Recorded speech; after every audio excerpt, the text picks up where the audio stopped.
છેલ્લા કેટલાક વર્ષોથી બદલાતા વાતાવરણને કારણે ખેડૂતોને ખેતીમાં મોટી નુકસાની વેઠવાનો વારો આવ્યો છે, જેમાં પણ નવસારી જિલ્લામાં તૈયાર કેરી અને ડાંગરના પાકમાં કમોસમી વરસાદે 30 થી 40% નુકસાન થવાથી ખેડૂતોને આર્થિક ફટકો પડ્યો છે।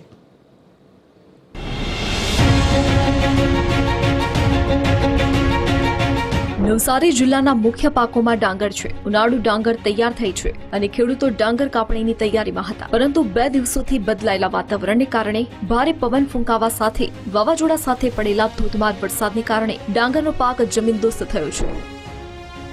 અને આવી પરિસ્થિતિ અહીંયાના જે તૈયાર થયેલા ડાંગર તેમાં ઘણા ખેડૂતોને છે કદાચ 25 થી 30% જેટલું નુકસાન તો અત્યારે થઈ જ ગયેલું છે અને હજી આવનારા 2 દિવસ વરસાદની કમોસમી આગાહી છે, તો એ જો આવે તો એ વરસાદના કારણે કદાચ 1 અઠવાડિયા સુધી આની પાણીની અસર રહે।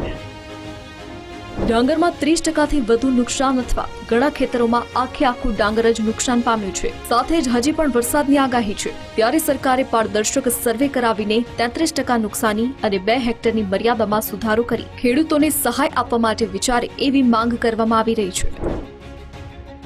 કેરીના પાકમાં આ વખતે ખર્ચો પણ વધારે હતો અને કેરી ઓછી છે, તે છતાં ખેડૂતને એવું હતું કે ભાવના લીધે સરભર થઈ રહેશે, પણ કેરી પડી જવાના કારણે ખેડૂત નુકસાનીમાં છે। સાહેબ 80% કેરી હજુ બેડવાની બાકી છે અને હજુ 4-5 દિવસ સુધી સાહેબ ખેતરમાં જવા એવી પરિસ્થિતિ નથી।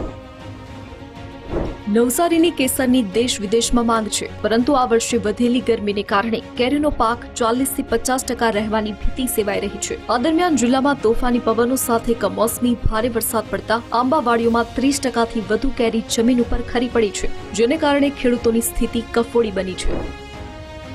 જે પાકો હજુ ઊભા છે એ પાકોને ફૂગજન્ય રોગો અને કેરી ખરી પડવાના પ્રશ્નો પણ ઊભા થવાની સંભાવના અંદર રહેલી છે।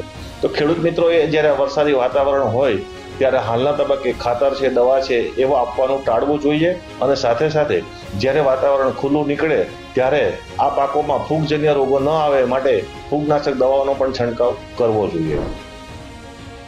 બદલાતા વાતાવરણમાં ખેતીની માઠી દશા બેઠી છે, ત્યારે એક તરફ પાકની સાયકલ પણ ઘટી રહી છે અને વાતાવરણ પણ નુકસાની આપે છે, ત્યારે કમોસમી વરસાદ નવસારીના ખેડૂતો માટે રડવાના દાડા લાવ્યો છે।